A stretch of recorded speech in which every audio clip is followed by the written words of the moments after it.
What's happening, friends? Trumpeter Bobby Spellman here, and today I am going to talk to you about a little instrument I have here. It looks like a trumpet, sounds a little bit like a trombone, on this exciting episode of... What the is that? What is that thing, dude?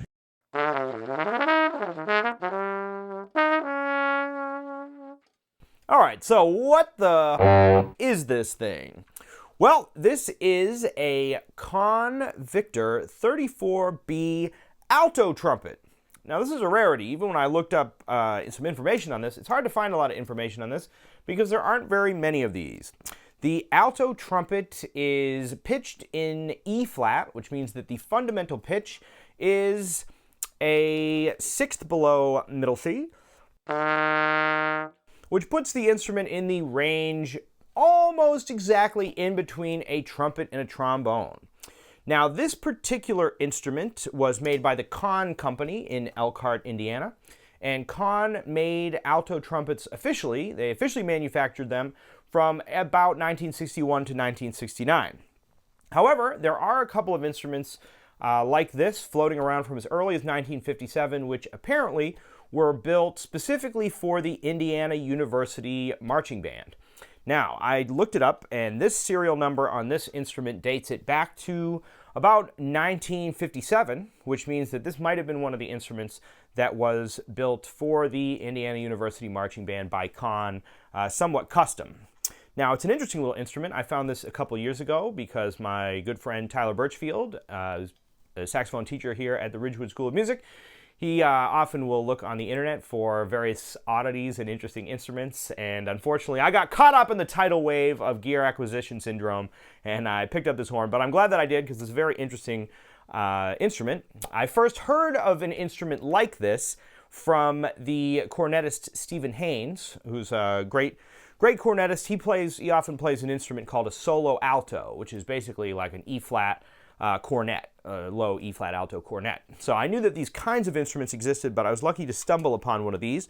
What's interesting about this, as opposed to the solo alto and some other instruments like this, is that the bell size is just a trumpet bell. It looks like they sort of hybrid built this thing. So more or less trumpet bell size, but it's in the range of an alto horn. My best guess is that much like the mellophone is used by French horn players to play in marching bands because of the forward-facing bell, the alto trumpet was designed to be played by alto horn players in a marching band setting where the alto horn typically would, the bell would often face up. Now, for a while I had an alto horn where the bell faced forward. It's kind of a marching band technique, but you can see clearly if you're marching with one of these, it makes your life a little bit easier if the bell is facing forward. Now, for all of my friends in Europe, an alto horn is a tenor horn. For some reason, in the United States, we call an alto horn, and in England, they call it a tenor horn.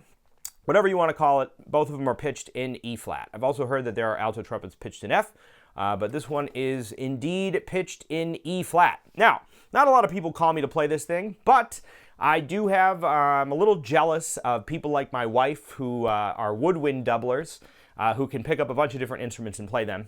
As trumpet players, we're usually expected to double on trumpet, flugelhorn, and sometimes things like cornet, but it's not normal to switch between different instruments, largely because it's somewhat difficult to switch between mouthpiece sizes. Some people find it easier than others, but I often find that if I go from a trumpet mouthpiece to a trombone mouthpiece, for example, then going back to the trumpet can be somewhat difficult. So this is sort of a middle ground where I can actually play this thing and go back to the trumpet. It takes an alto horn mouthpiece. So I have a little Dennis Wick alto horn mouthpiece here. Bigger than a trumpet mouthpiece, smaller than a trombone mouthpiece, as you'd expect.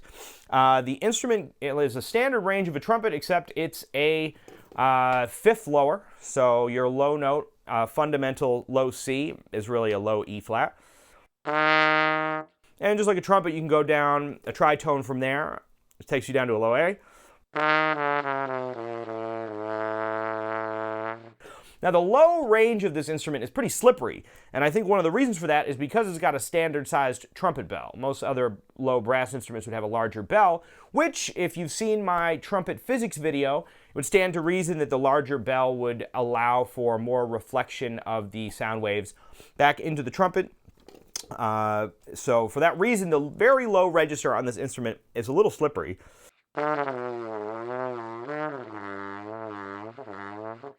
But the middle register, so if I were to play a G on this, that's the equivalent of a low C on the trumpet.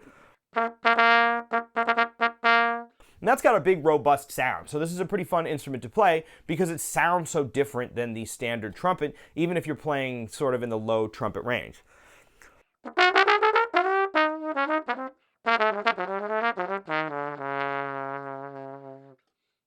So what do I use this thing for? Well, the two main uses that I have for it are, one, if I'm playing, I do a lot of recording. I've always had a recording setup, and I do a lot of recording for different people, and oftentimes I will write horn arrangements. And if I need to play the trombone part, but it's a very high trombone part, sometimes instead of taking out my tenor trombone and playing the trombone, I can play the part on an alto trumpet, and in the upper register, or the middle register of the alto trumpet sounds a lot like the upper register of the trombone, so I can get a really nice sound out of it, play in tune, and I can use the valves. The other reason I use it often is in a free improvisation setting. I really enjoy it. I like having the opportunity to use a different color and a different range on the instrument, and that's a great opportunity to use it because you're just improvising. So, you know, anybody's gonna, I can do whatever I want in that kind of context because I'm just improvising with other people. There's very little music written for this thing, and I'm less inclined to switch back and forth on this as I would on the slide trumpet or the flugelhorn because of the slightly different mouthpiece, but it's a fun instrument to play, and you know, it's a good one to have around. So, without further ado, I'm going to give you a little demonstration of sort of the range of the instrument and some of the things I can do with this thing.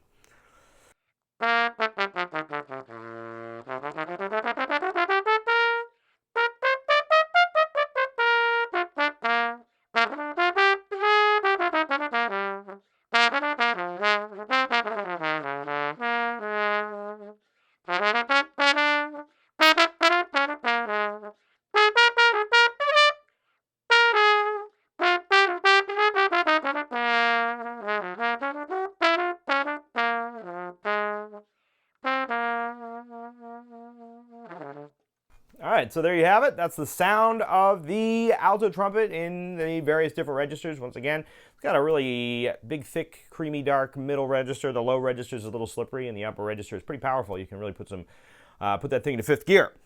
Now, I'll give you an example of how I use this in a more improvisational setting, and that's going to sound like this.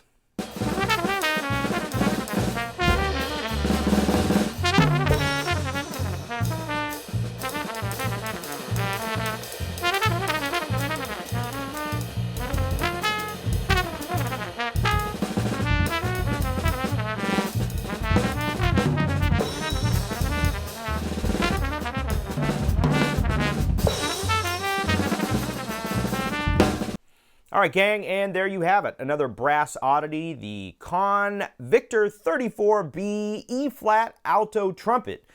If you happen to have an alto trumpet of your own, or an alto cornet, or a similar kind of odd brass instrument, be sure to leave a comment in the comments and leave a video of you playing, or find me on Instagram at Bob Spellman. This is a really interesting instrument. If you have any information on this thing, if you happen to have any information on it, let me know. Leave it in the comments. I love that the comments section can be an opportunity for us to learn from each other.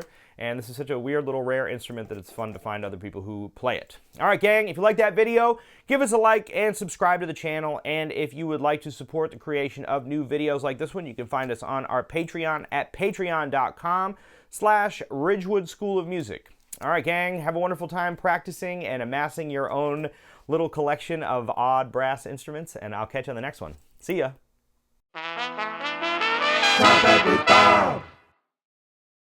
Alright, gang, thanks so much for checking out this video. We hope it helps in your quest for the majesty of musical self-expression. The Ridgewood School of Music is currently accepting new students for lessons online or in person in the Brooklyn, Queens, and New York City area. If you'd like us to help set you up with the perfect teacher for the instrument or style that you're interested in studying, you can find us on our website at www.ridgewoodschoolofmusic.com, or you can shoot us an email at ridgewoodschoolofmusic@gmail.com. If you enjoyed this video and you would like to support the creation of new videos like this one, you can find us on our Patreon at patreon.com/Ridgewood School of Music. There, as a subscriber to the Patreon, you can gain access to bonus content, including bonus videos, exercises in improvisation and different instruments, as well as bonus transcription videos. So if you'd like to help support the creation of new videos like this one, find us on our Patreon, and it's a real big help. All right, gang, have a wonderful time practicing, and we'll catch you on the next one. See ya.